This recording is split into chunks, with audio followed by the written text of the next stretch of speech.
कहानियों का बड़ा जुड़ाव है हमारे जीवन में। अभी तो काफ़ी कम हो गया है, लेकिन अगर पहले की बात करें तो जब मोबाइल और टीवी में इतने सारे प्राइवेट चैनल्स वगैरह नहीं आते थे, तब के समय की अगर बात करें तो कहानियाँ बच्चों को सुलाने का एक ज़रिया होती थी।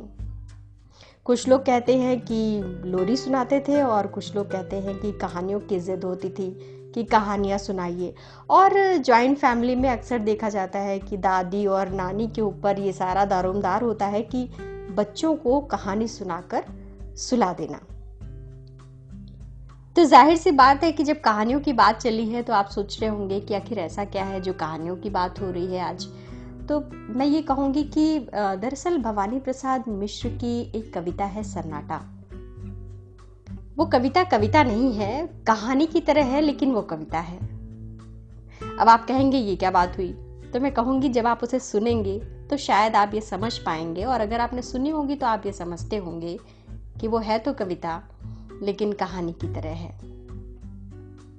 तो कहानियों से हमारा जुड़ाव रहा है, इसी बात को लेकर के मेरे जहन में ये आया कि ये कविता पढ़ी जाए, क्योंकि मौजूदा वक्त में कहानियों की जो एक प्रचलन था वो शायद कम हो रहा है, और उसकी ज़रूरत अब बच्चों को नहीं रहती कि उसकी जगह ले ली है मोबाइल ने, टीवी चैनल्स ने, कार्टून ने एंड सो ऑन। और कहानियों की बात इसलिए भी क्योंकि ज़िंदगी में जब बड़े कभी निराश होते हैं और उनके जो माता पिता हैं, उनके जो पेरेंट्स हैं या जो उनके जो बड़े लोग हैं, वो उन्हें समझाते हैं कि जीवन में बहुत सारी चीज़ें ऐसी आती हैं, बहुत सी कठिनाइयाँ ऐसी आती हैं जो पहले भी लोगों के जीवन में आ चुकी हैं।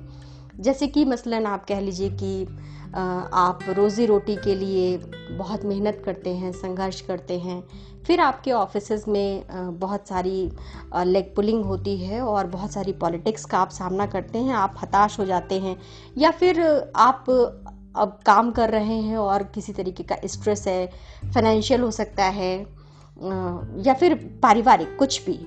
तो उन सब से निपटने का तरीका क्या है?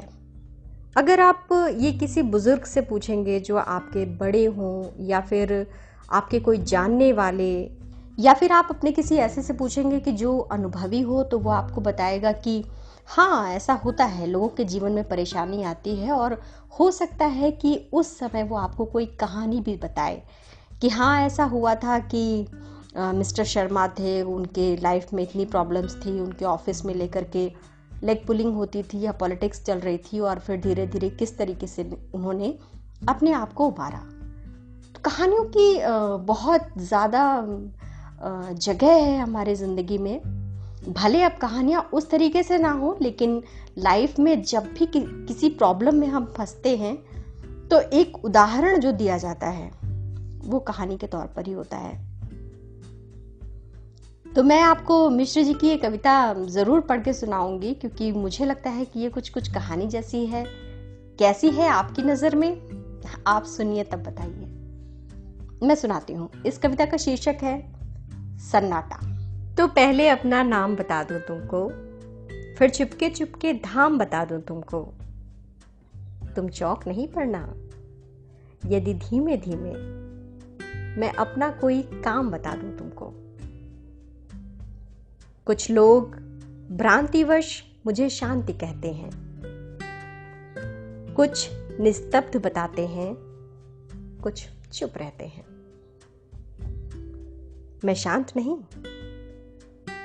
निस्तब्ध नहीं, फिर क्या हूं? मैं मौन नहीं हूं, मुझ में स्वर बहते हैं। कभी कभी कुछ मुझ में चल जाता है, कभी कभी कुछ मुझ में जल जाता है।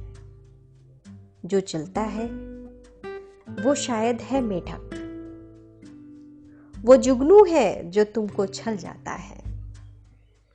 मैं सन्नाटा हूं, फिर भी बोल रहा हूं। मैं शांत बहुत हूं, फिर भी डोल रहा हूं। ये सरसर, ये खड़खड़ सब मेरी है ये रहस्य, मैं इसको खोल रहा हूं। मैं सोने में रहता हूं, ऐसा सूना जहाँ घास उगा रहता है ऊना ऊना, और झाड़ कुछ इमली के पीपल के अंधकार जिनसे होता है दूना। तुम देख रहे हो मुझको,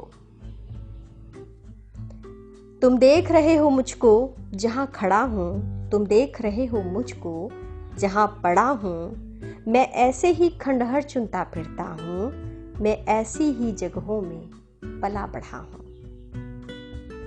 हाँ, यहाँ किले की दीवारों के ऊपर, नीचे तलघर में या समतल पर या भू पर, कुछ जनश्रुतियों का पहरा यहाँ लगा है जो मुझे भयानक कर देती हैं छूकर।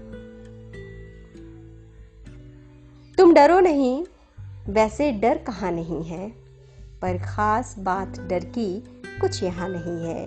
बस एक बात है, वो केवल ऐसी है, कुछ लोग यहाँ थे, अब वे यहाँ नहीं हैं। यहाँ बहुत दिन हुए एक थी रानी, इतिहास बताता नहीं उसकी कहानी। वो किसी एक पागल पर जान दिए थी उसकी केवल यही नादानी। ये घाट नदी का अब जो टूट गया है, ये घाट नदी का अब जो फूट गया है, वो यहाँ बैठकर रोज रोज गाता था, अब यहाँ बैठना उसका छूट गया है।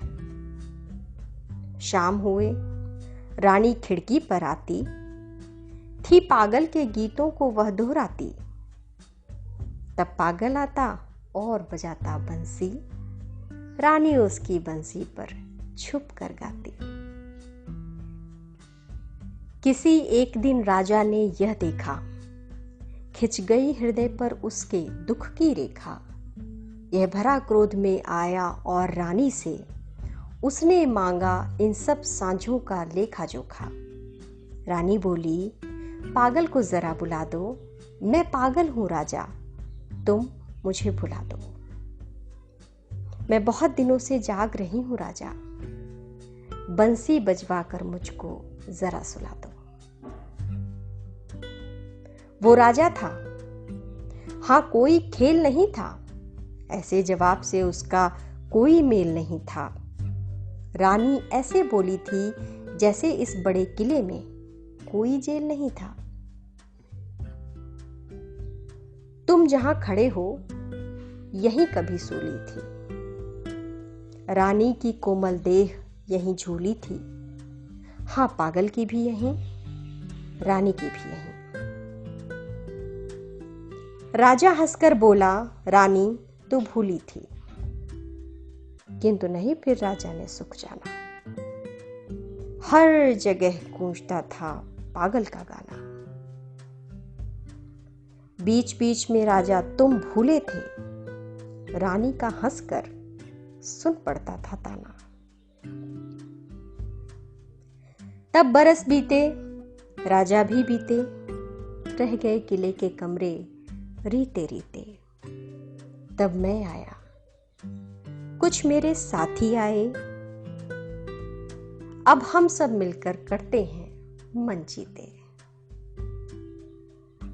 पर कभी कभी जब वो पागल आ जाता है, लाता है रानी को या गा जाता है, तब मेरे उल्लू, सांप और गिरगिट पर एक अनजान सकता सा छा जाता है, एक अनजान सकता सा छा जाता है।